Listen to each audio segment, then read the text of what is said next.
Assalamualaikum warahmatullahi wabarakatuh. Halo teman-teman, kembali lagi di channel saya. Di video kali ini saya mau bahas lagi Redford. Masih banyak yang komen, "Bang, kalau menurut abang yang wajib bertanggung jawab itu siapa seharusnya?" Nah, dari menurut saya gitu ya, tetap orang yang paling bertanggung jawab adalah orang yang mengajak pertama kali kalian. Itu orang yang paling bertanggung jawab. Karena kalau nggak diundang sama dia atau sama mereka gitu ya, kalian nggak akan kena tipu. Ya, aset kalian nggak akan dibekukan atau kalian nggak akan mungkin main Redford kalau nggak ada yang ngajak.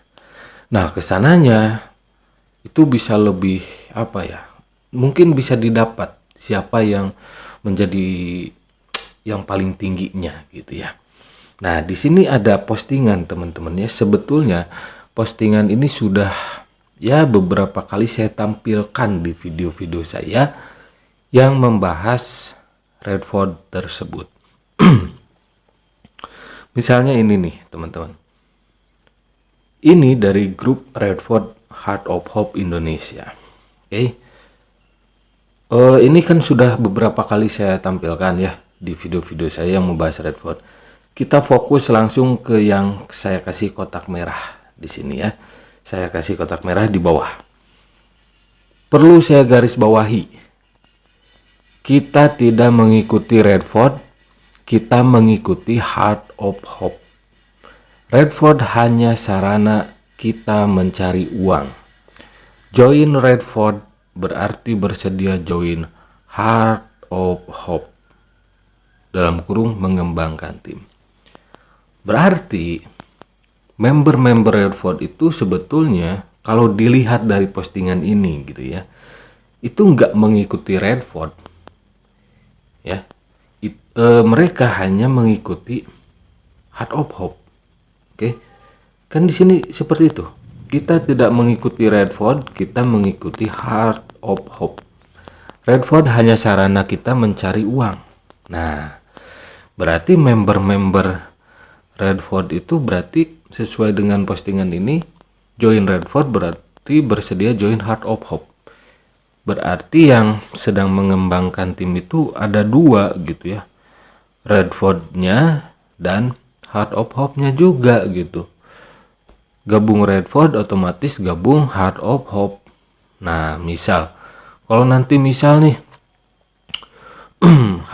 Redford udah nggak dipakai lagi. Misal Heart of Hope mempromosikan yang ilegal lagi. Itu kan bahaya gitu ya. Bahaya. Dan sering saya kasih saran gitu ya. Saya katakan untuk Heart of Hope itu udah bagus gitu, yayasan amal gitu kan, kalau beneran gitu. Kenapa nggak trading di yang legal gitu ya, pastinya nantinya nggak akan ada masalah gitu. Terus di sini ya, jadi video ini saya coba menelisik lah apa kaitannya Heart of Hope dengan Redford gitu ya. Semoga saja Heart of Hope itu hanya didompleng namanya oleh Redford ya. Hati harapan yang berafiliasi dengan Redford itu semoga saja hanya didompleng sajalah namanya oleh Redford. Gak ada keterkaitan lebih mendalam gitu ya. Nah, di sini teman-teman ya. Di sini ada postingan di grup Heart of Hope Indonesia cabang Ngawi New Zealand. Lucu ini ya namanya, nama grupnya. Dari yang saya lingkari itu, jadi yang wajib kita tuntut itu yang mana kira-kira serius. Tanya kalau menurut aku ya HOH. Yang paling bertanggung jawab untuk ini. Dan besar kemungkinan yang bisa kita pidanakan. Nah, ini udah ada tuh yang udah mulai bikin postingan. Jadi HOH yang paling bertanggung jawab. dari postingan sebelumnya yang tadi yang ini yang saya kasih kotak merah. Ya memang dari postingan ini ya sekali lagi saya bacakan ya. Perlu saya garis bawahi kita tidak mengikuti Redford. Kita mengikuti Heart of Hope. Redford hanya sarana kita mencari uang. Join Redford berarti join Heart of Hope, mengembangkan tim. Masuk akal juga dengan postingan di grup Heart of Hope yang lain ini ya, Heart of Hope Indonesia, yang mengatakan bahwa kira-kira serius, tanya kalau menurut aku ya HOH yang paling bertanggung jawab. HOH itu ya singkatan dari Heart of Hope ya. Ya ada relevansinya gitu karena di postingan awal tadi di grup Redford Indonesia Heart of Hope itu mengatakan bahwa join Redford berarti join Heart of Hope. Ya otomatis lah Heart of Hope ya harus bertanggung jawab atas kerugian member Redford yang di bawah, apalagi yang di bawah naungan Heart of Hope gitu ya, yang aset REDT-nya membeku gitu ya. Terlebih REDT itu token abal-abal, tokenan. Kenapa saya yakin seperti itu? Gak ada tuh di CoinMarketCap juga ya disebut koin micin, bukan gitu kan. Smart kontraknya ada nggak? Nggak ada. Minimal ada smart kontrak aja gitu. Nggak ada itu. Nggak bisa dicari di Trust Wallet, nggak bisa kalau nggak ada smart kontraknya gitu. Terus di white paper Redford, white paper REDT, token REDT itu token abal-abal, foto bulenya itu nyomot ya, ataupun bisa beli di situs jual beli. Itu saja sudah skakmat gitu. White paper itu ya pedomannya gitu ya, latar belakangnya pembuatan token tersebut. Lah di REDT-nya saja itu boleh hasil nyomot ataupun membeli di situs jual beli, di website atau situs jual beli.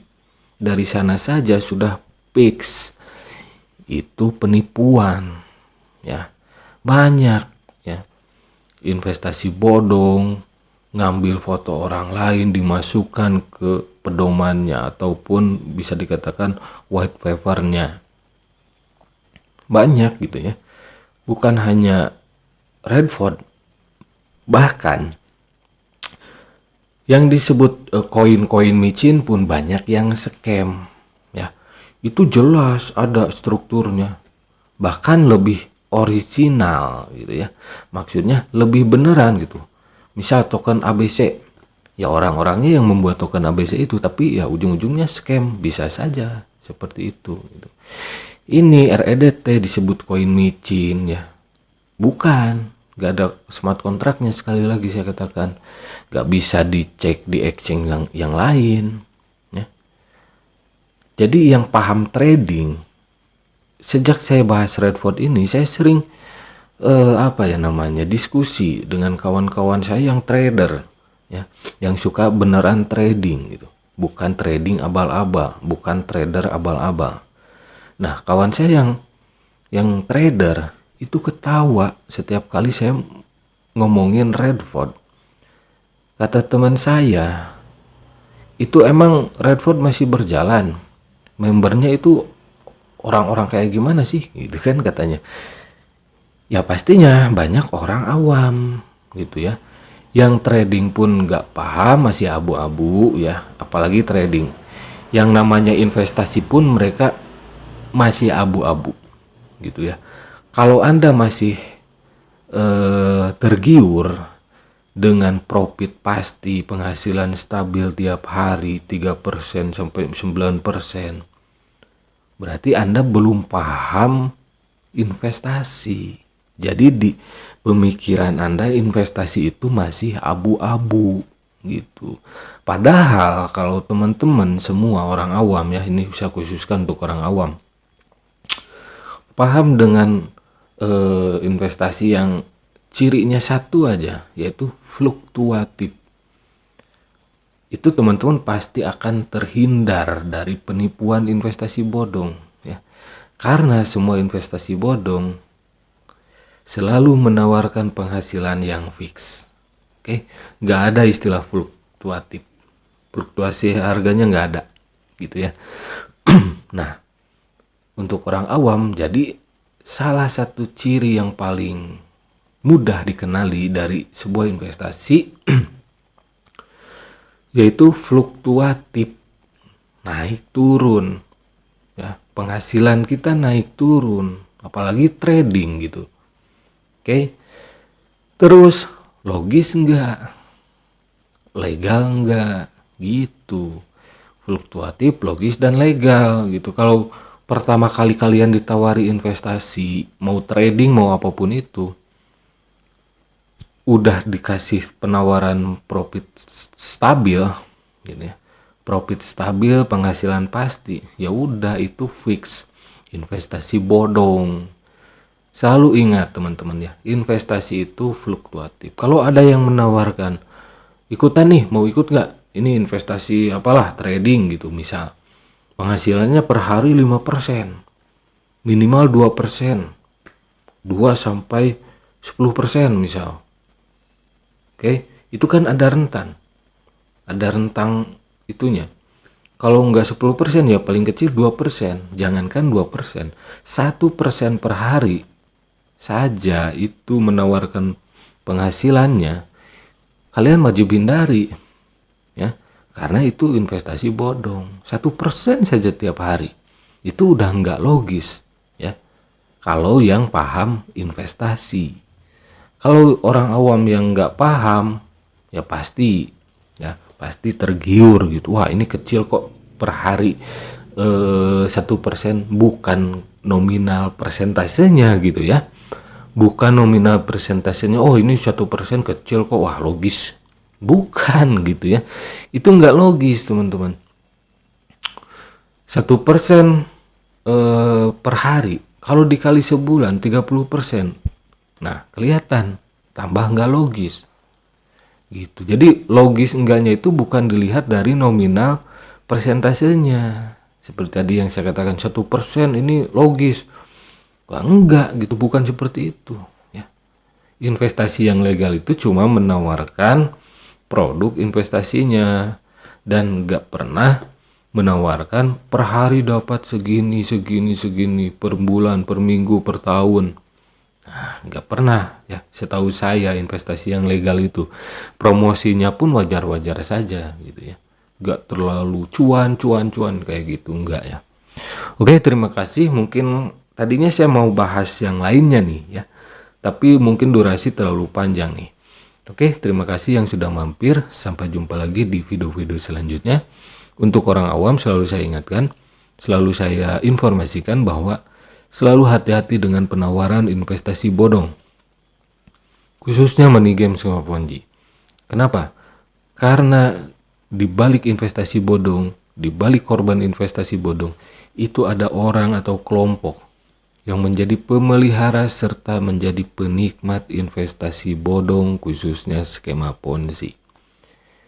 Jadi untuk teman-teman orang awam selalu berhati-hati ya. Wassalamualaikum warahmatullahi wabarakatuh.